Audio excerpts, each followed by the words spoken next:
नमस्कार, मैं आर.के. जायसवाल और आप देख रहे हैं जनमत की पुकार। आपसे हमने वादा किया था कि हर रामलीला में पहुंचेंगे, उस रामलीला की खासियत के बारे में बताएंगे कि किस तरीके से कलाकार अपना मंचन करते हैं, किस तरीके से आयोजक इस रामलीला को लेकर तैयारी करते हैं। ये सारी बातें आपको बताएंगे, किस तरीके से यहाँ पे आयोजन चल रहा है, कौन कौन से अतिथि आ रहे हैं और किस तरीके से रामलीला को आयोजन किया जा रहा है। इसके आज हमें मिल गए हैं राजेश सिंघल जी, जो इस रामलीला को देख रहे हैं, स्वागत अध्यक्ष हैं। और राजेश जी, किस तरीके से आप लोग रामलीला दिखा रहे हैं लोगों को? नमस्कार जायसवाल जी, बड़ी खुशी है कि अभी जो है ये रामलीला का मंचन हो रहा है। 3 घंटे में संपूर्ण रामायण को दिखाने का ये हमारे यहाँ जो कार्यक्रम हो रहा है, इसमें बहुत ही सुंदर एक लोगों को देख करके के बच्चों को ले करके परिवार आते हैं और अपने परिवार के लिए यहाँ से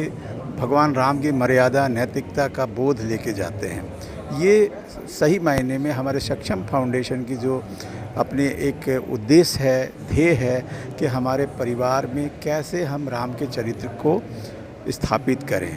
उसी कड़ी में ये हमारा ये तीसरा साल है ये, और बहुत ही अच्छी तरीके से हमारे सारे लोग जुड़े हुए हैं। संस्था में हमारे प्रेसिडेंट उनतक जी हैं, उनके अध्यक्षता में सारा कार्यक्रम बहुत बढ़िया होता है। हमारे यहाँ एक सबसे बड़ी सुंदर बात, अनुशासन भरपूर है। हर लोग अपने अपने कार्यों को पूरी ईमानदारी से करते हैं। और आज की इसमें मुख्य अतिथि हमारे गिरिराज किशोर सिंह जी, जिनको हम प्यार से दादा कहते हैं, वो आकर के इतने प्रसन्न हुए, इतने खुश हुए, आशीर्वाद दिया हम लोगों को। और पूरा मंचन वो देखने के लिए आए भी और देख भी रहे हैं। और उनकी समय की व्यस्त समय में से भी निकाल करके वो इतने प्रभावित हुए कि वो काफ़ी देर से बैठे हुए भी हैं और इसका पूरा आनंद ले रहे हैं। और हम लोग को बहुत स्नेह आशीष से पूरा भरपूर हमें आशीर्वाद दे रहे हैं। राजेश जी, जहाँ रील्स, इंस्टाग्राम, इन सब का चलन हो गया है, बच्चे मोबाइल छोड़ते नहीं हैं, उन बच्चों को कैसे आप लोग रामलीला से जोड़ पाते हैं? कैसे बच्चे को आप रामलीला दिखा रहे हैं? काफ़ी संख्या में देख रहा हूँ, महिलाएं काफ़ी और बच्चे भी हैं आपको। बिल्कुल जायसवाल जी, ये हम सभी का दायित्व बनता है कि सही मायने में बच्चों को ये जो रामलीला है, रामायण के बारे में, भगवान राम के चरित्र के बारे में, उनकी मर्यादा को स्थापित करने के लिए हमारे आने वाले समय का हमारा भविष्य हमारे बच्चे ही हैं। और जब हम उनको बच्चों को ये दिखाए, जो पिछले साल भी जब ये कार्यक्रम हुआ और उसकी सफलता को देखते हुए में उनके परिवार वाले काफ़ी संतुष्ट थे। जब हम उनको इस बार तो आपको सही पूछें तो उन लोगों की तरफ से ये पूछा गया कि हमें पास ज़रूर दीजिएगा, क्योंकि पिछली बार वो इतने संतुष्ट होके गए थे। इस पूरे दिल्ली में रामलीलाएं बहुत हो रही, संपूर्ण रामायण भी हो रही है 2-3 जगह, लेकिन हमारे यहाँ के सक्षम फाउंडेशन की एक विशेषता ये रही है कि यहाँ पर स्वच्छता का बहुत ध्यान रखा गया। यहाँ पर वातानुकूलित है, इंडोर है, तो लोग जो है ना पूरे मन से पूरे समय को लगा पाते हैं। उनको किसी प्रकार के मच्छरों से या गंदगी से, शुद्धता से कोई माने कंप्रोमाइज़ नहीं करना पड़ता है। तो ये इसकी विशेषता है। परिवार के साथ लोग आते हैं, बच्चों के साथ इस उत्सव को मनाते हैं। सिर्फ देखते ही देखते नहीं है, उत्सव को मनाते हैं और यहाँ से बहुत सारी चीज़ें अपने मन में सजो के लेके जाते हैं, बच्चों को सिखाते हैं। और आने वाले साल, मैं आप बता रहा हूँ, 3 साल की हमारी उपलब्धि ये रही है कि हर अगले साल जब वो परिवार आता है तो उनके अंदर हम देखते हैं कि वास्तव में जो है ना रामायण के बहुत सारे चीज़ें वो उनके परिवार को देखकर, उन भाईचारे को देख करके ऐसा लगता है कि हमारा ये संस्था ने जो कार्य को शुरू किया था उसमें कुछ सफलता प्राप्त करने का काम किया है। सक्षम फाउंडेशन के द्वारा दिखाई गई यह रामलीला 3 घंटे में ही भगवान श्री राम के पूरे जीवन के चरित्र का चित्रण करती है और ये संदेश देती है कि श्री राम जी द्वारा दिखाए गए मार्ग पर चलें। और वो एक आदर्श महापुरुष रहे हैं, उसके आदर्शों पर चलें। और मेरा व्यक्तिगत तौर पर भी यही मानना है कि हमें श्री राम जी के चरणों की तरफ ध्यान रख करके उनके आदर्शों पर, मर्यादाओं पर चलकर अपने माता पिता की और समाज की हर तरीके से सेवा करनी चाहिए और उसके मार्गदर्शन में आगे बढ़ना चाहिए।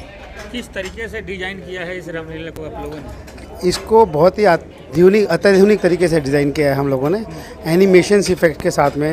ये बिल्कुल जो भी चीज़ राम जी के बारे में वो 3 घंटे में दिखाने की कोशिश की है हमने, जिससे कि हर किसी के मन में एक राम जी की पूरी छाप छूट जाए। और जो इससे पहले लोग रामलीला के मेलों में जाते हैं, वहाँ पर वो हर दिन प्रतिदिन वो पूरा एपिसोड नहीं देख पाते, उनके मन में आधी अधूरी बात छप जाती है, पूरी बात उनके मन में छप नहीं पाती। इसलिए हमने ये सोचा है कि 3 घंटे में उनको पूरी संपूर्ण रामायण पूरे राम जी के बारे में बता सकें, इसलिए हमने इसको 3 घंटे के लिए डिज़ाइन किया है। और हर बच्चे के लिए एक पर्टिकुलर सीट, जैसे कि वो मूवी थिएटर में बैठ करके देखता है, ऐसा हमने इसको डिज़ाइन किया है।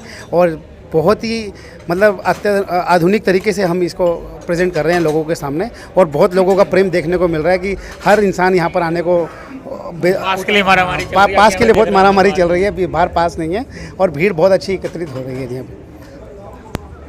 जी, तो जो सक्षम फाउंडेशन है उसका मेन पर्पस जो है, उनका जो गोल है कि राम जी के चरित्र के बारे में लोगों को जागृत करना।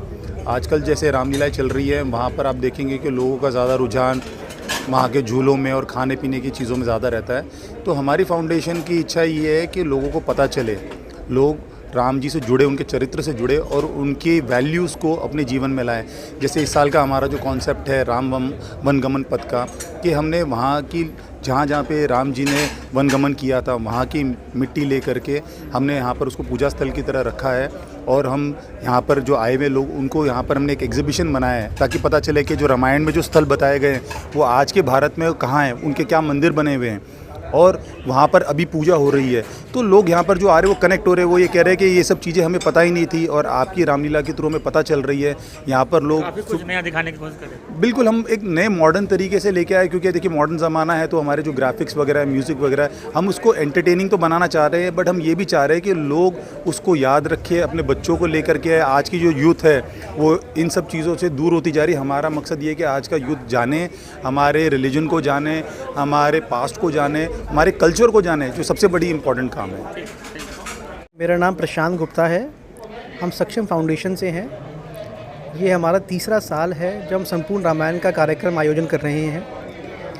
हर साल रामायण के आयोजन के साथ साथ में हम कुछ ऐसी चीज़ लेकर आते हैं जिससे लोग राम के नाम से जुड़ें।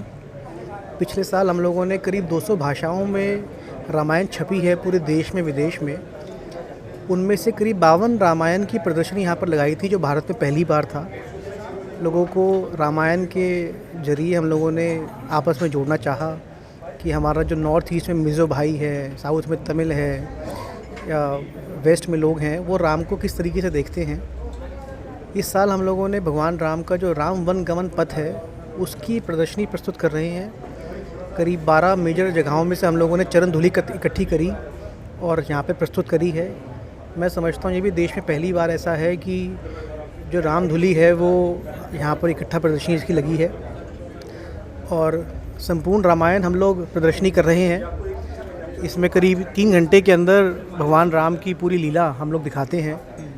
जो बाकी रामलीला होती हैं उसके अंदर आप कोई भी एक सीन जाके देख लेते हो, बच्चे जाके देखते हैं कि स्वयंवर कैसा हुआ, या फिर जना खरदूषण वध कैसे हुआ, या फिर सीता हरण कैसे हुआ। यहाँ 3 घंटे के अंदर एक बच्चा या बुज़ुर्ग या नौजवान कोई भी आदमी पूरे रामायण को देख सकता है। तो ये ख़ास बात मुझे लगता है जो लोगों को आना चाहिए, अपने बच्चों को दिखाना चाहिए कि किस तरीके से हनुमान जी की श्रद्धा थी भगवान राम के अंदर, वो भी दिखाते हैं हम लोग। तो इस तरीके से हमारा प्रोग्राम है। लोगों को सम्मानित करते हुए चरण पादुका दे रहे हैं जी, क्या महत्व है चरण पादुका का? मैं समझता हूँ जी कि पहले तो हमारे भारत देश के अंदर जो माटी है उसकी बहुत महत्वता है आपस में, अपने आप में ही। और अगर वो माटी भगवान राम के पैरों की जगह की आई हुई हो तो उसकी महत्वता और बढ़ जाती है। तो हम लोगों ने 12 वो जगहें चिन्हित करी जहाँ भगवान राम गए अपने वनवास के अंदर, जो उसकी महत्वपूर्ण जगहें थी। वहाँ से हम लोगों ने माटी मंगाई, चरण धूलि मंगाई और उनको हमने एकत्र किया आपस के अंदर। और उसी की शेप के अंदर चरण धूलि, सिया राम चरण धूलि की शेप के अंदर भगवान राम के चरण के साथ हम लोगों को एज मोमेंटो, टोकन ऑफ जना लव, रेस्पेक्ट एंड प्यार, स्नेह और एक जना संकल्प के लोगों को दे रहे हैं कि भाई आप भगवान राम से जुड़ो, उनके मान मर्यादा को अपने अंदर जना लाओ, अपने बच्चों के लिए, अपने परिवार के लिए, माता पिता के लिए। Thank you. अजय भाई जी भजन गायक हैं और बहुत बड़े व्यक्ति हैं। आज के युग में बच्चों को रामायण दिखाना कितना जरूरी हो गया है? देखिए, एक संत एक जंगल से गुजर रहे थे। उनके शिष्यों ने कहा कि रात की आंधी में कई पेड़ गिर गए। तो संत ने कहा सारे नहीं गिरे, केवल वो गिरे जिनकी जड़ें कमज़ोर हो गई थीं। तो ये बात आज के समय पे भी लागू होती है। रामलीला दिखाना अपनी जड़ों को मजबूत करना है, रामलीला दिखाना अपने संस्कारों को जागृत करना है, और रामलीला दिखाना अपने धर्म को जागृत करना है।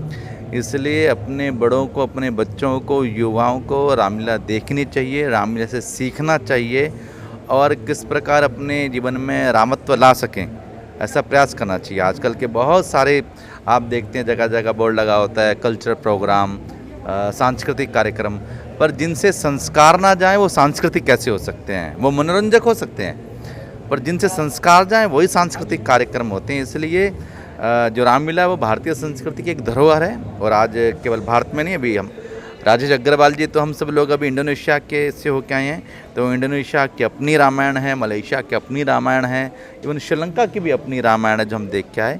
तो और वहाँ पे रामलीला खेलते हैं। तो भारत की तो संस्कृति है रामायण, तो अपने बच्चों को दिखाना चाहिए, समझना चाहिए, ये समय के लिए अति आवश्यक है जी। अगर आपने हमारा अभी तक चैनल सब्सक्राइब नहीं किया है तो कृपया चैनल सब्सक्राइब कर लें, लाइक करें, शेयर करें, कमेंट करें। तो मिलते हैं फिर किसी और खबरों के साथ। नमस्कार।